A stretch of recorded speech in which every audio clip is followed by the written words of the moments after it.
This is a picture of my family.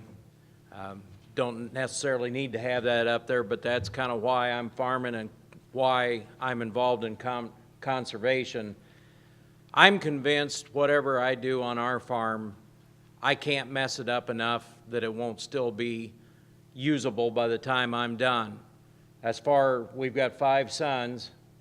As far as their generation, probably can't even mess it up enough for them, but that little girl and that little boy in that picture, our granddaughter and grandson, should they choose to carry on with any kind of farming, I am concerned that if we don't take good care of this ground, we could be in trouble.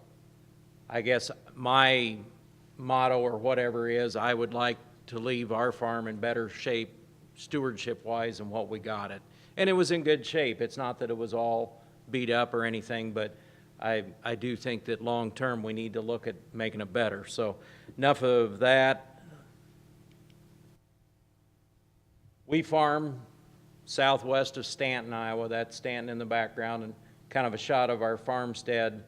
We do have, you can see terraces there in the foreground and also an intake there in the corner. And we have terraces, we have filter strips, things like that, but I did not feel that we were doing enough as it was, so started to look for other practices to include in the farm. Now, this session I know is on livestock, and I'm going to get this out of the way right away. On our farm, we raise corn and soybeans, and this last year I had cereal rye for a seed crop. We have livestock, but it's non-income producing livestock. My wife loves me when I tell about this, but we have non-income producing livestock. What is non-income producing livestock?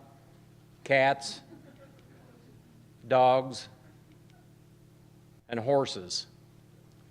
My wife and son especially love when I call the horses non-income producing, but I guarantee you that they're there for pleasure, and that's fine. I would like to ask at this time, how many of you out here have been raising cover crops? We've got several. Good. How many are considering trying it for this next year? Good, we've got several hands there. How many, and I want to be careful how I say this because we've got a lot of great people out here in Iowa with the NRCS and FSA, but how many folks think that they're better off if they wait for legislators in Washington, D.C. to help them decide what they're going to do for cover crops? Gee, I'm not seeing any hands. I can't imagine why not. That's kind of why I'm at where I'm at. Right now, you can choose what you want to do pretty well. Why not be experimenting with it? Because it's proven fact, and we'll get into that cover crops will help your farm. So why not do it while you're able to on a voluntary basis? I am on the board of directors of Practical Farmers of Iowa. I'd like to say a year ago I was 4 minutes late for a meeting, and I'm now secretary on the board of directors of Practical Farmers of Iowa. What is Practical Farmers of Iowa? And Barb had mentioned us as a resource in her slide, and I was glad to see that. Practical Farmers of Iowa is a very difficult group to put in a box. You might have less than 2 acres. You might have 2,000 acres plus. You might be conventional. I'm conventional. I plant GMO. I use glyphosate. You may be organic. You may be somewhere in between. But our common bond, I think, is the research that everybody does on farm. And it's interesting, even if it's not a practice that you're using yourself, a lot of times there's synergy between a conventional farmer and an organic farmer, or whatever type of farmer, so it makes it an interesting group to work with.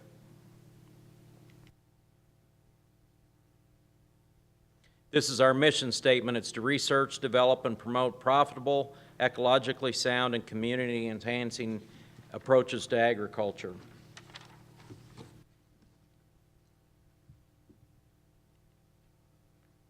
Wouldn't that look good as livestock pasture in the spring? That's straight cereal rye that was put out actually the previous fall.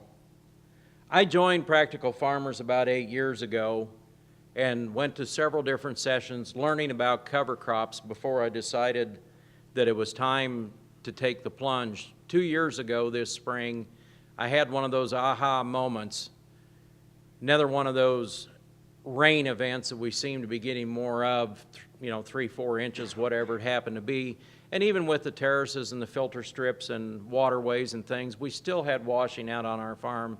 And I guess I drew the line in the sand and said, it's time to do something else. And this is the practice that we decided to add.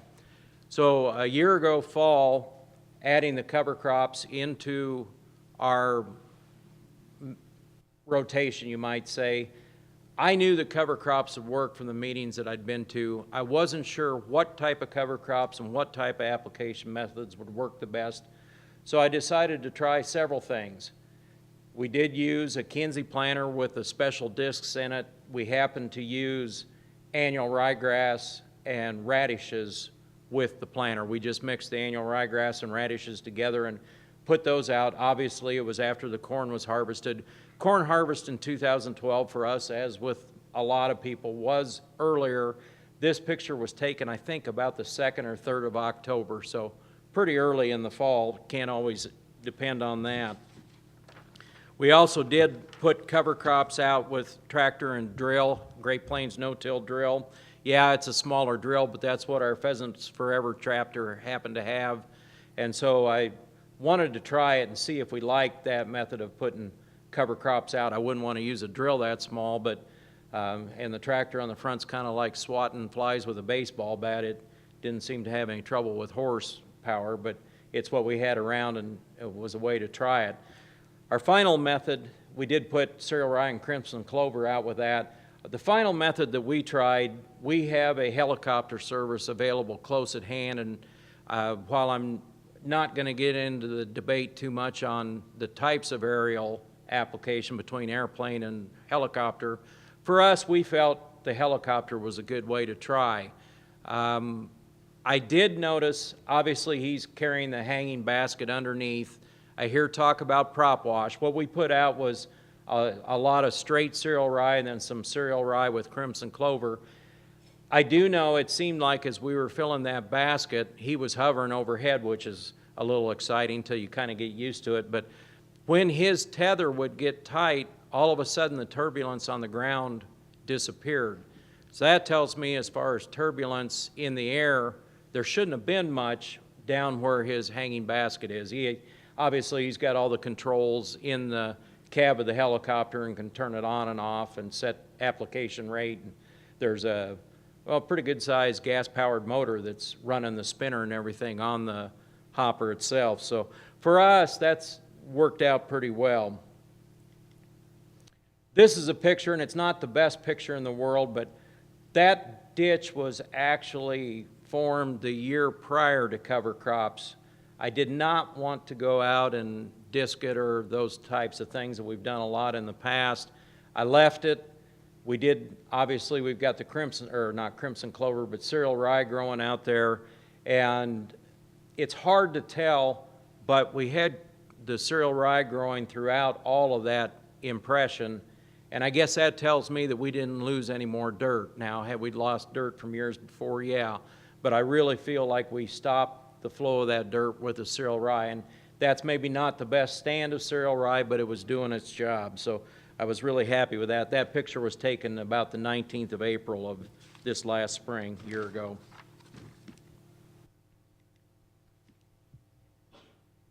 This picture was taken about the 29th of April. We had terminated the cereal rye, I believe it was 4 days prior to that, and you can see where Addie's got a hold of that cereal rye leaf.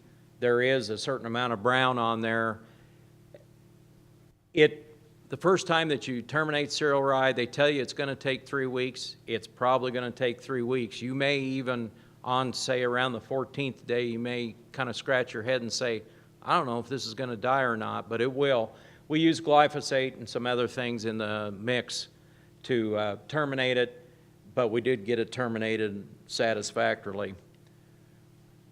There's what happened the 2nd of May in southwest Iowa, and I'm sure that picture was pretty familiar around the state. I like to plant corn early. This last spring was a weird spring, and I guess I just didn't see the soil temperatures I wanted. So I wasn't all that concerned about not getting our rye terminated as early as I want, but to have a picture like that the 2nd of May, that happened to be some cereal rye that we did not terminate, and we'll talk about what we did with that here in a minute. You can see those yellowish strips in the field kind of in the background there. That's where we had stripped that bottom field with the helicopter and with the grain drill. My plan was to do some yield checking as far as with and without cereal rye, and we'll talk about that a little further here in a minute. This is planting into the cereal rye. I believe this was like, what was it, about the 12th of May? There was a Tuesday in our part of Iowa that all of a sudden we went from snow to 100 degrees. And I do plant with an open tractor, and by the time the day was over, I was pretty well sunburned, but I remember that's when we started planting corn. It just, all of a sudden, the weather changed. You can see the cereal rye is pretty well gone. My planter, Kinsey planter, got the no-till coulter on the front. Don't have any trash whippers or anything, trying for pretty minimal disturbance. I was very satisfied with the way that it worked. We're no-tillers. I've no-tilled into sod, so it's not a big deal. You know, we get along. This picture was taken in August. I guess I'm jumping myself just a little bit here. We did, in those strips of the cereal rye that we had out there, agronomists from our local co-op came out and did leaf tissue tests. I've got them with me. You can look at them. The first leaf tissue test we did, rye versus no rye, there were slightly less nutrients in the leaf where we had the rye. The second tissue test, which was done at tasseling time, the tables had turned, and there was actually probably more nutrients in the leaves where the cereal rye was than where there wasn't. Late August, the same agronomist who didn't really have a dog in the fight, he hadn't sold me the seed, he was just there to do the leaf tissue test and everything. One day he went out on his own. He came up with 6 ears of corn in the husk, and he said, I got 3 of these out of where the stripped rye was and 3 where there wasn't. Well, the 3 on the right was where there wasn't any cereal rye, and the 3 on the left was where there was cereal rye. I don't remember kernel count now. I can tell you those ears of corn where the cereal rye was about, on average, they were 3/4 of an inch longer. So I don't have yield monitor in my combine. All of my equipment is older. That's part of the reason I don't think any of the boys are too excited about farming with Dad, because of my older junk, but oh well, that's the way it goes. I'm kind of a low-cost producer, but I did have a neighbor come in and harvest part of the field with a yield monitor. It appeared from the map that we had that there was a better yield where the cereal rye was. I'm comfortable on our farm if we can get a reduction in our soil loss and keep our nutrients on our farm. I don't have to see a yield increase to make the cover crops worthwhile. Would it be a bonus? Absolutely. I hear, there's word around that there can be a yield drag. I don't see it. That's 1 year's experience, so I'm not going to tell you that I've got decades of experience, but I'm really comfortable with what I saw this past year, that there most certainly was not a decrease. Okay, that takes care of the corn. We'll talk just a little on soybeans. That rye was terminated about 4 days prior to soybean planting. There again, Kinsey planter, no-till coulter on the front, 15-inch interplant. No tracking of any sort. Makes it a little bit exciting planting into that, but we got it done and it worked very satisfactorily. No problem getting into that.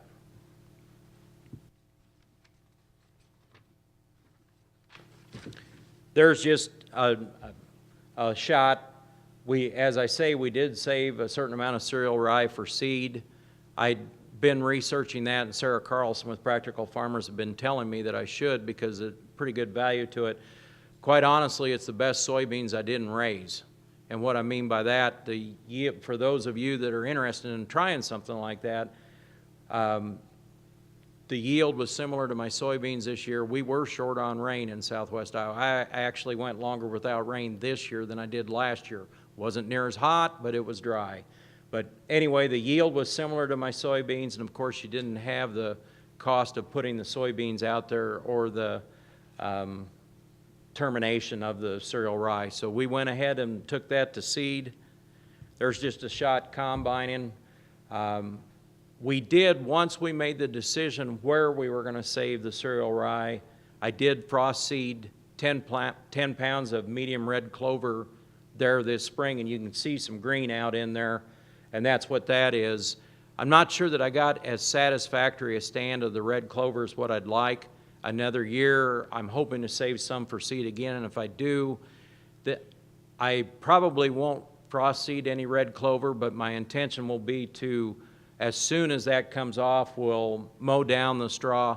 I'm not going to take straw off. I guess I feel since we don't have income producing livestock on our farm and the straw would be hauled off of the farm, I feel it's of more value to me organic matter wise by leaving it on the farm. So I'll mow it off, and then I think we'll drill some sort of a mix.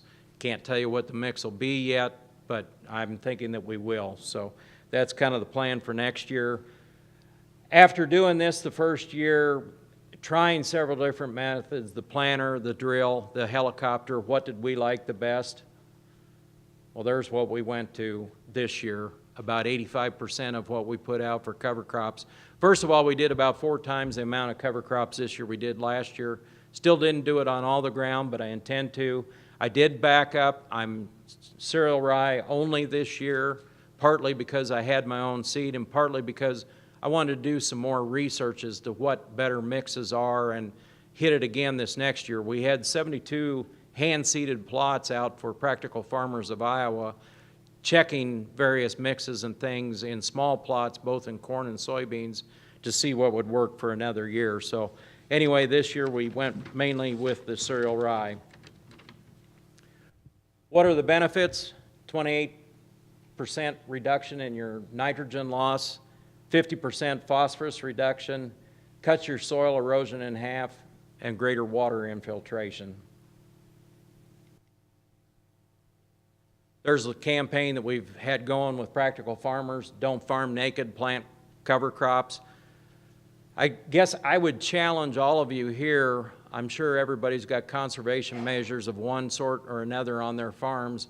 I would challenge you that we need to do a better job of vocalizing that with both our friends and neighbors out in the ag community and also in the cities and elsewhere, so that people understand that we are doing things on our farms to protect our soil. I had the opportunity in October to go to New Orleans and speak with a shrimp boat captain and a diver, and after explaining, well, I'm a self-proclaimed shrimp hugger, and what I mean by that, if I keep my nutrients and my soil on my farm where it's supposed to be and don't send it to the Gulf of Mexico, granted, it's going to be slow, but we can decrease that hypoxic zone, which obviously then means that we're going to have better shrimp fishing. So therefore, I am a self-proclaimed shrimp hugger.